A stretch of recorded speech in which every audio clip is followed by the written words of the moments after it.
Hi there everyone, this is David with Tigner Adventures. Thanks for joining me today, and as you can see, I am back in the bathroom again.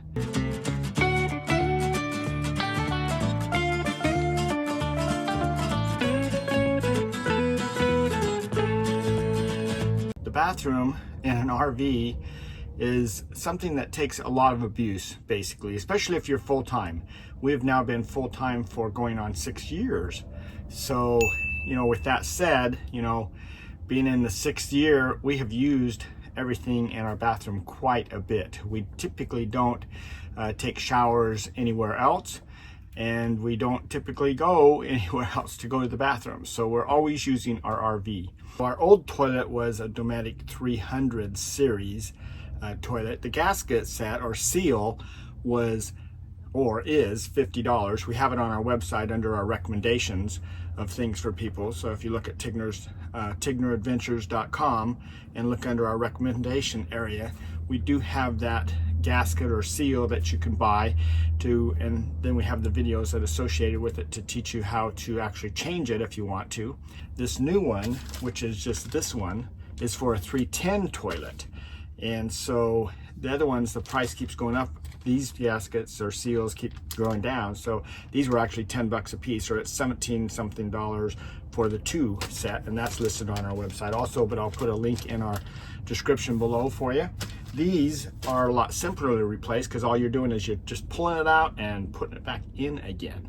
So that's what we're going to go through today. It's a little different setup, much easier to manage, so you don't have to deal with tearing everything apart like we had to on the old toilet. The biggest thing on this one to get started is you want to dump your toilet. So it's best if you dump your toilet and everything just to help with the smell and things, because when it's open, you do get a little bit of smell, but you don't get as much if you have it cleaned. If you look right here, you can see this video is I showed how we actually dump our toilet. So if you need help with that, this is a good video that goes through that and explains all that and gives you some good ideas on how to do this in the future and everything.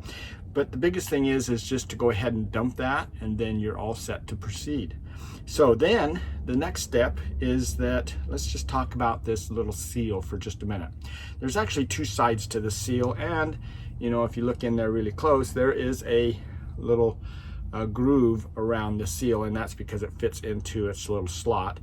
And if we look at the seal itself, there's a little bit of a difference in the design from one side to the other. And this side here, if you can see, that'll be up, correct orientation there. It says this side up. So when we actually put this in the toilet, we're going to actually snap it back into place with this side up to make sure that we don't have an issue. And the reason we have to do this is because these get a lot of buildup on them, and the little plunger thing that rides back and forth on these gets a bunch of corrosion on it and everything, or junk buildup on it, and that makes it so it doesn't seal really good. And once it doesn't seal, if the water keeps leaking out of the bowl, then you start getting those smells coming up through from the sewer all the time, and it's really kind of annoying. So I've been putting this off way too long. It's such a simple job, but I did want to do a video about it, and so my wife has been very patiently waiting for me to go ahead and replace this. So let's show you what it looks like inside the bowl. This is the 310 series Dometic toilet. If we kind of zoom in here, you'll notice that along the plunger down here at the bottom, there's a lot of buildup on that, and that's calcium.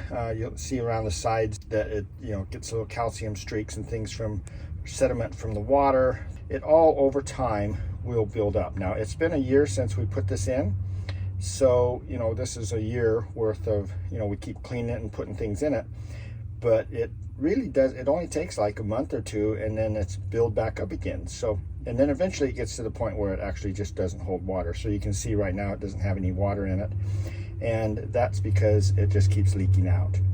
And so if there's no water there, then you have no barrier to stop the smells from coming from the black tank below up into your rig.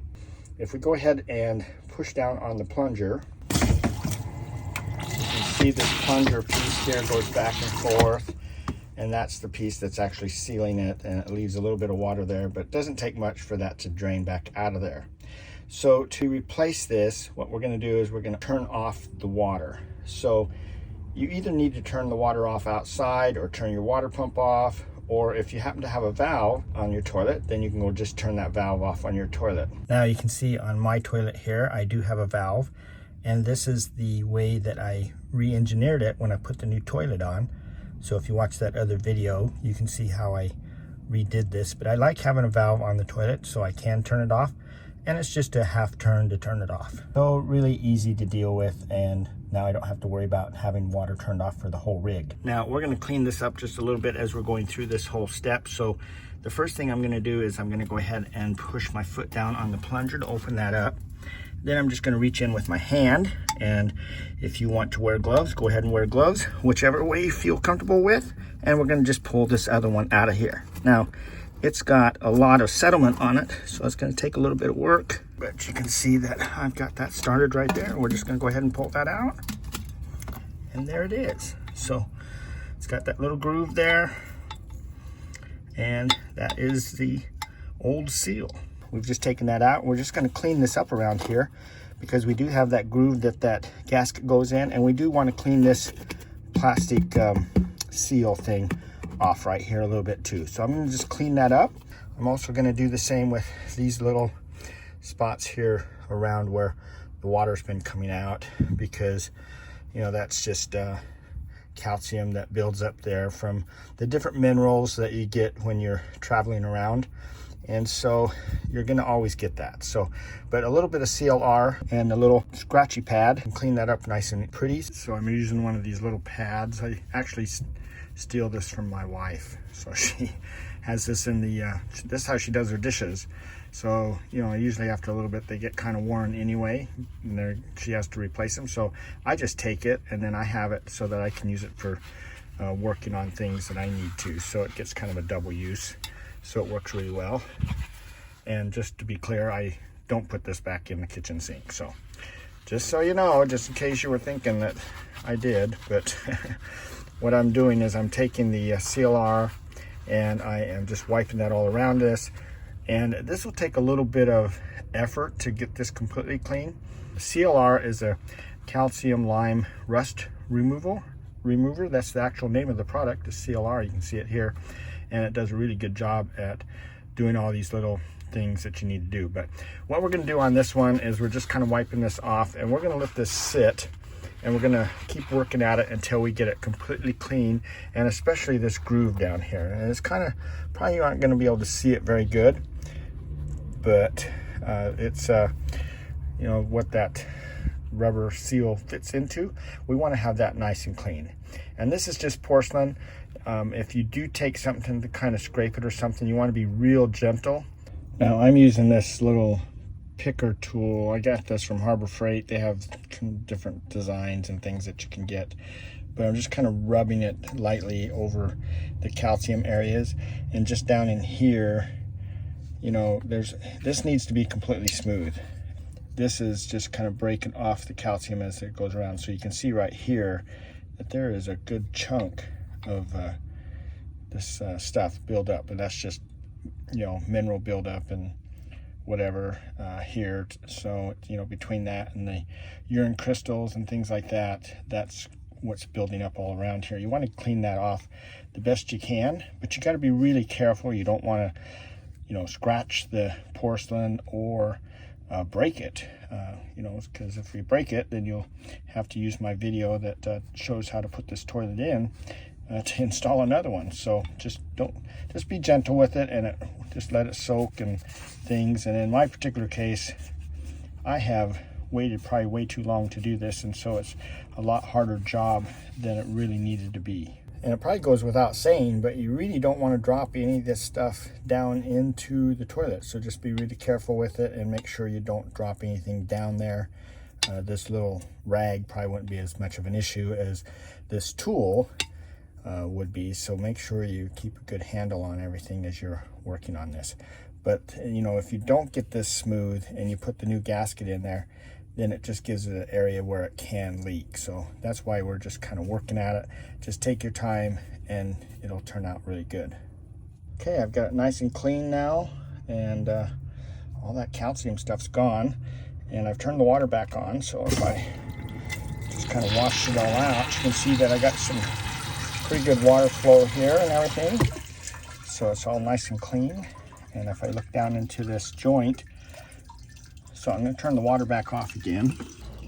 And you can see right here, there's a little groove that goes around right here, and it's all nice and clean. And it's all nice and smooth when I run my finger around here. So we got it really good and clean, and it's ready to put the gasket back in there again.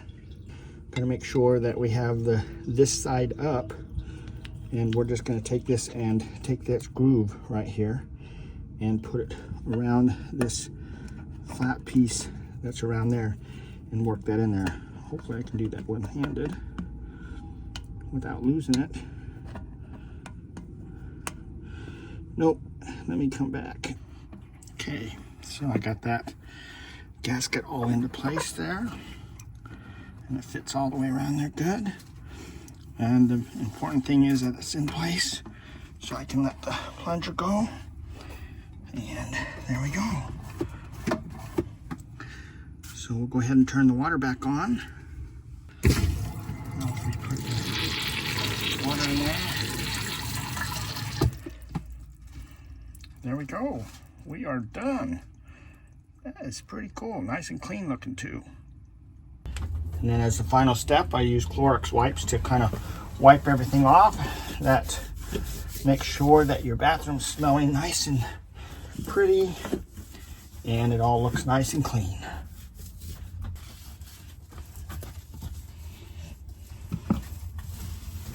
So it's done. And now the toilet works great. We're really looking forward, or I should say, Ninette is really looking forward to having it so that the toilet works good again. It's just like new, and all it cost was 10 bucks.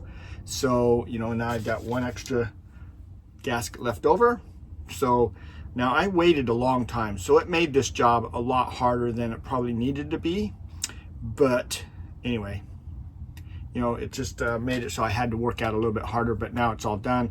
It works really nice, and that's what we were, you know, trying to get done. So one thing I want to mention is that, yes, I only used my hands. I didn't use gloves. I think if you use those plastic gloves, first of all, I tried to use those even working on my car, and they rip really easy. So, you know, you'd have to have some pretty good ones, but trying to get that out of there, I had to actually dig my fingers in there really hard to get it out. So it would just kind of pulling on it, and I tend to have a lot harder time when I'm wearing gloves doing that.